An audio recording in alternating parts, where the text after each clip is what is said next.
Valenciana, es máster en Nuevas Tecnologías Aplicadas a la Educativa de la Universidad Autónoma de Barcelona, es doctor en Artes y Humanidades de la Universidad Jaén de España y además Luis Alberto pertenece a la red de subjetividades políticas, a la red latinoamericana de subjetividades políticas, a la que nos referíamos ahora, y en los textos que tenemos ya publicados pues, pueden encontrar también artículos de Luis Alberto. Gracias.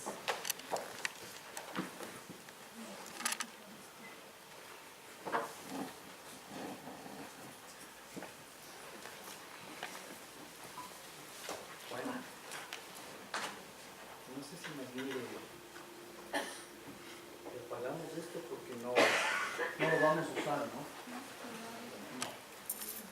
Bueno, vamos a ponernos un lado a que no nos enfoque en los ojos. ¿Sí saben qué es esto? Un sombrero, así es. ¿De qué es? ¿Sombrero de qué es? Pique, bueno, no sé qué será pique, pero ahí nos vamos a poner de acuerdo.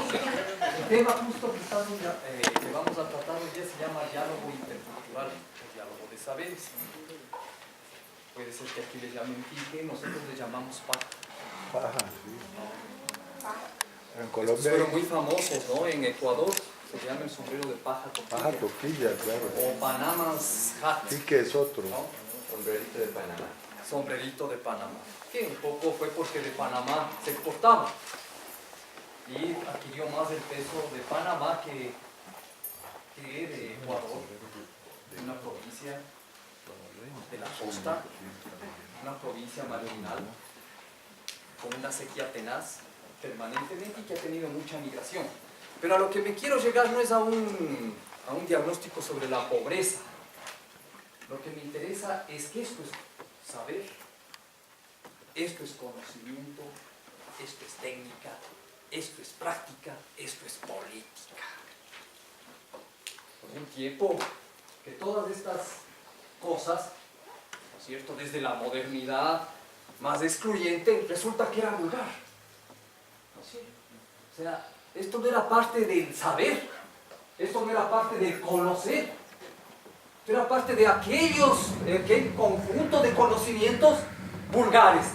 O sea, desde el concepto vulgaridad a algo que estaba muy por debajo de lo que podría ser el conocimiento científico. ¿No es cierto? O sea, el conocimiento científico entonces poco a poco se fue posicionando como el único que patentaba la verdad. Esto es muy escaso para hablar de verdad cuando se habla de un sombrero. Y esa es la invitación que les quiero hacer en esta charla, porque no hay tal. ¿Sí? Ahí hay una perspectiva tan excluyente como en la época de la Iglesia se creía que la Biblia era la verdad. Lo que se hizo con la modernidad es traspolar, ¿no es cierto?, la religión por el conocimiento científico. Y el conocimiento científico pasó a ser el dogma de verdad, ¿no?, y no una propuesta que invitaba a considerar otros saberes, sino que se posicionaba, como se hacían en los procesos evangelizadores de América, ¿no es cierto?, los procesos académicos de cultivo de la verdad, desde la exclusividad de la ciencia. No quiero invitarles yo a pensar en que la ciencia no sirve. Lo que estoy queriendo invitarles es que la ciencia no es el único saber en el que tenemos que incursionar hoy. En esa perspectiva, la actualidad está atravesando una severa crisis epistemológica. Yo diría más que epistemológica, crisis epistémica, que no es lo mismo. Vamos a explicarles por qué no es lo mismo. La epistemología se centró mucho en lo que es un episteme desde el logos. Y el logos tiene una matriz cultural clara, ¿no es cierto? Viene de la cultura grecorromana. No quiero decirles que haya que reemplazar al logos, que haya que anularlo, que haya que excluirlo. Lo que estoy diciendo es que hay otras formas de conocimiento que no son logos. Por lo tanto, no son epistemologías. Y en esa perspectiva la contribución de Michel Foucault es muy rica. ¿Por qué? Porque Michel Foucault identificaba otras epistemes no necesariamente vinculadas a logos, sin descartar el logos. Y es en esa perspectiva que debemos nosotros entender que esa pose y esa postura hegemónica de acaparar la verdad desde la ciencia estructuró un tipo de conocimiento, un tipo de saber y un tipo de experiencia que negó las otras. ¿Y cuáles eran las otras? Dentro de la ciencia mismo, las ciencias sociales son secundarias. No tienen la verdad. ¿Por qué? Porque la verdad en esos tiempos se asociaba a exactitud. Y las ciencias sociales, al ser interpretativas, no podían ser ciencias. Entonces ahí también las ciencias sociales nacen por debajo de esa hegemonía científica prioritariamente venidas de las ciencias naturales. Que se impuso históricamente desde el Renacimiento, ¿no? Bueno, hay una discusión, ahorita dicen que eso empezó desde los griegos, pero bueno, desde los griegos no se tenía claro una diferencia y una independencia entre lo que era ciencia y el filosofar. Lo que sí tenían claro es que era la ciencia y el logos estaba para el conocimiento. El filosofar estaba para la sabiduría, que son dos cosas distintas. Por lo tanto, saber no es lo mismo que conocer. Saber se proyecta hacia las perspectivas más totalizantes, no totalitarias. ¿No? El conocer a los aspectos más específicos. Y las tecnologías, evidentemente, a los aspectos más prácticos. Entonces, lo que queremos invitar hoy día es a entender que esto está articulado. ¿Sí? Que la ciencia no tiene el privilegio respecto del arte, por ejemplo. Es otra episteme que no necesariamente está en el logos y que estuvo también devaluada y que ha sido recientemente devaluada con la modernidad. ¿Sí? El arte no es una cuna de conocimientos y sabidurías prioritaria. Tanto así que en los sistemas educativos mucha gente que se va a matricular no es de esas carreras. ¿Por qué? Porque en la matriz, en la estructura del mundo moderno, dominado principalmente por el capital, el arte no es funcional a esa dinámica. Entonces, más que verdad, es una verdad desde una posición política. Porque la construcción de verdades implica posturas políticas. Entonces, conocer, saber, es un acto político, por lo tanto, de lucha de poderes, lucha de hegemonías, lucha de contrahegemonías. Y es desde la perspectiva de la contrahegemonía que queremos plantear aquí.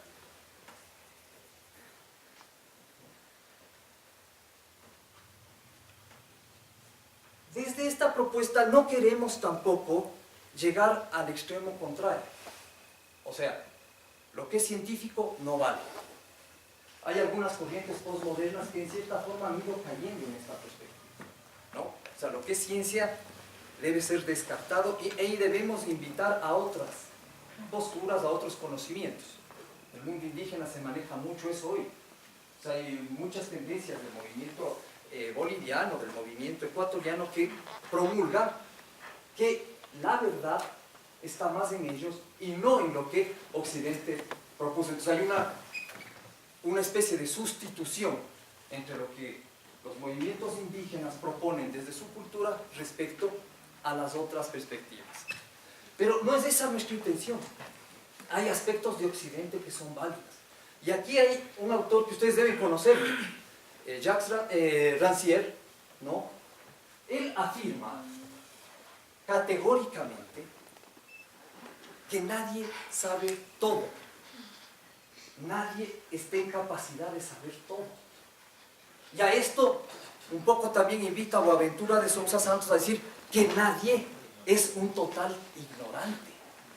O sea, si elevamos como una primera pauta, ¿no es cierto?, epistemológica y epistémica, que el aprendizaje versus a estos conocimientos, ¿no es cierto?, excluyentes y exclusivos. En esta perspectiva, romper esa división dual que se generó con la lógica cartesiana.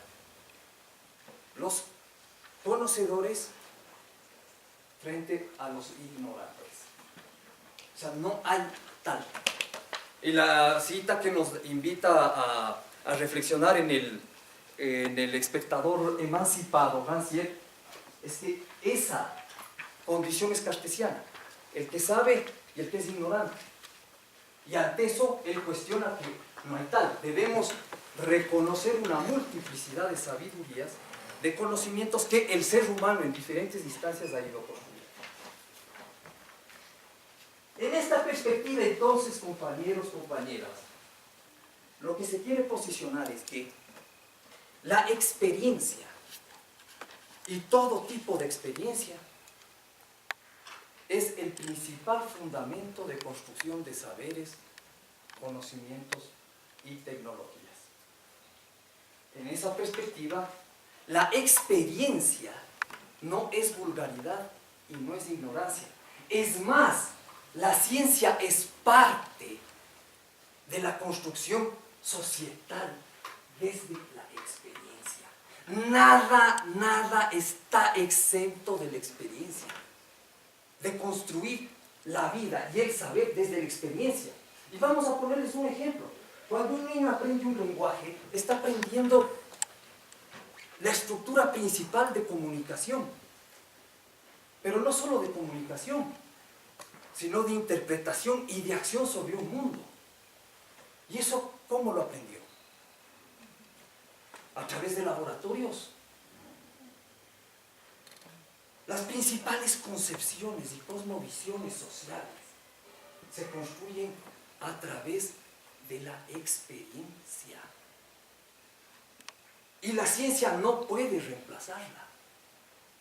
Porque la experiencia se está construyendo y reconstruyendo, también la ciencia, pero no hay conocimiento alguno que pueda equipararse a la riqueza epistémica que tiene la experiencia como construcción social de saberes, conocimientos y tecnologías. En esa perspectiva, voy a leerles algo que mencionó Walter Benjamin. Se debe tener una revalorización de la experiencia societal como fundamento epistémico en oposición a las concepciones kantianas del sujeto cognoscente. O sea, y como ustedes han tenido, ¿no?, inclusive en las ciencias sociales se ha manejado mucho desde perspectivas de Giddens, desde perspectivas del mismo Habermas, ¿no? El hecho de que hay un ser que conoce la realidad,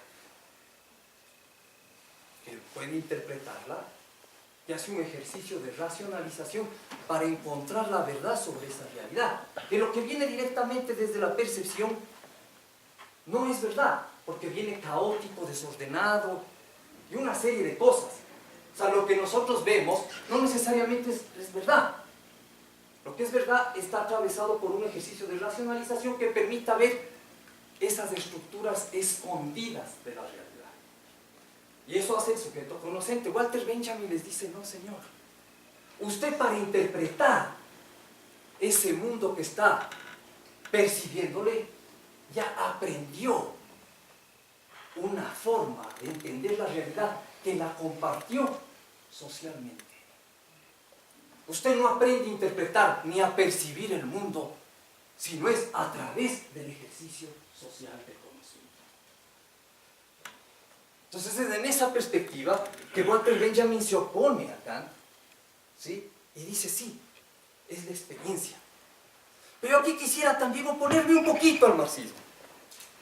O sea, yo reconozco muchos valores del marxismo.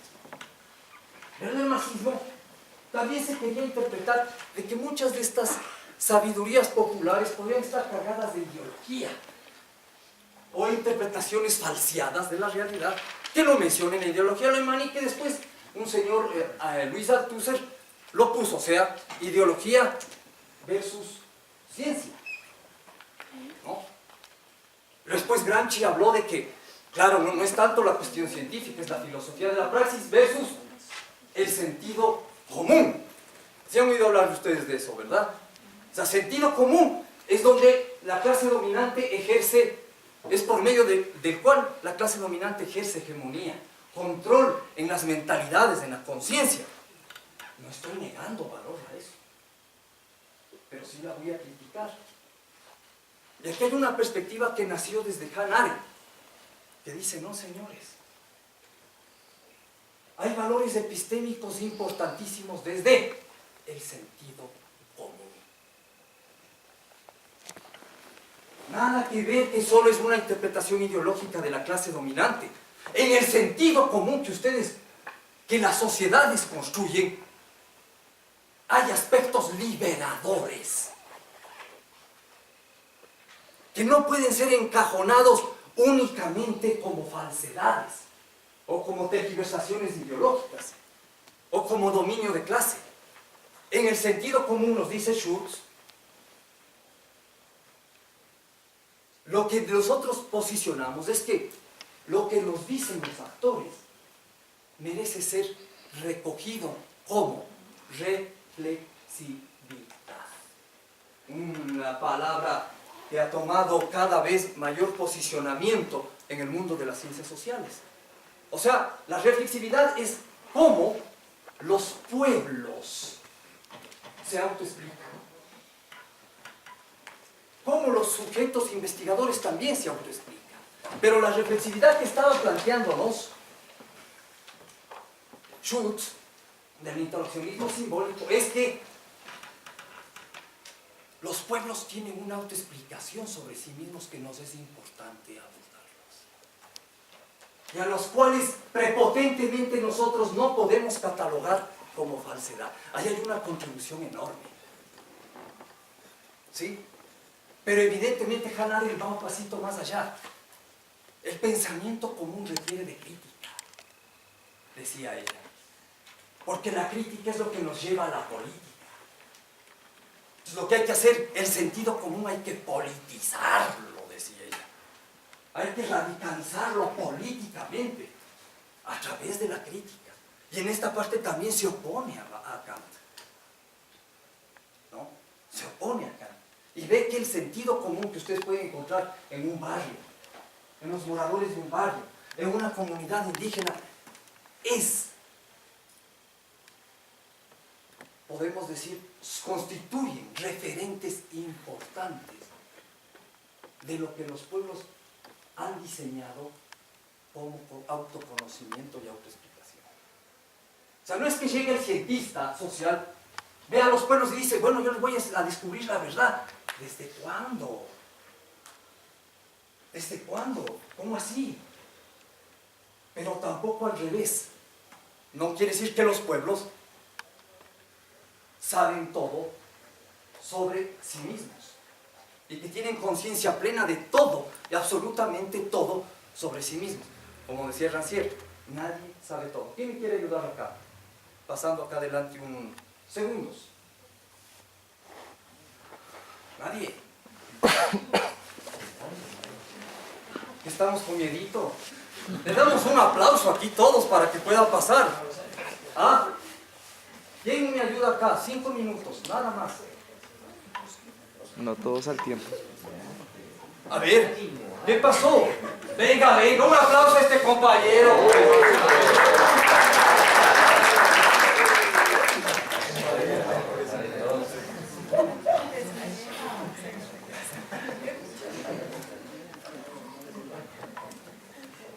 Vamos a suponer que usted es un pueblo.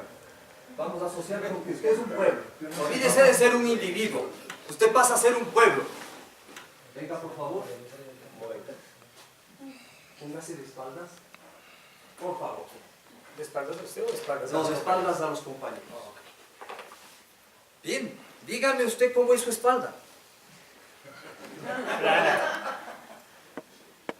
Ancha, plana. Detalles. No la conozco. Eso es lo que pasa también con los pueblos. No se alcanzan a ver las espaldas. Y ahí necesitamos de la interacción. Ahora ustedes díganos, no, espere un ratito, tranquilo. Tiene buena espalda. ¿Cómo es la espalda del compañero? Y ustedes van a entrar a observar mayores detalles que no necesariamente un pueblo los tiene.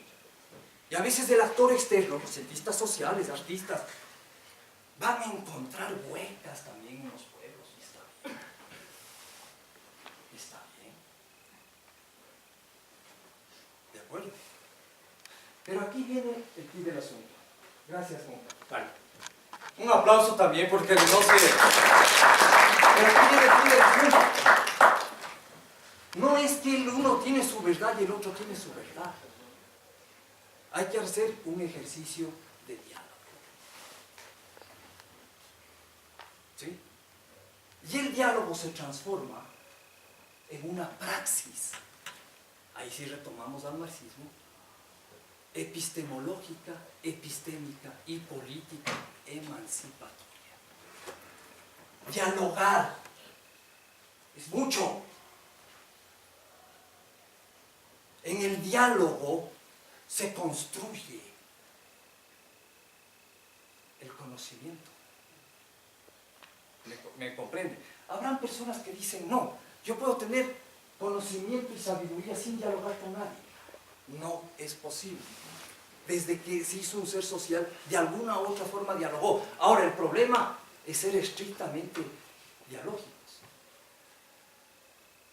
Porque uno puede imponer y no generar diálogos.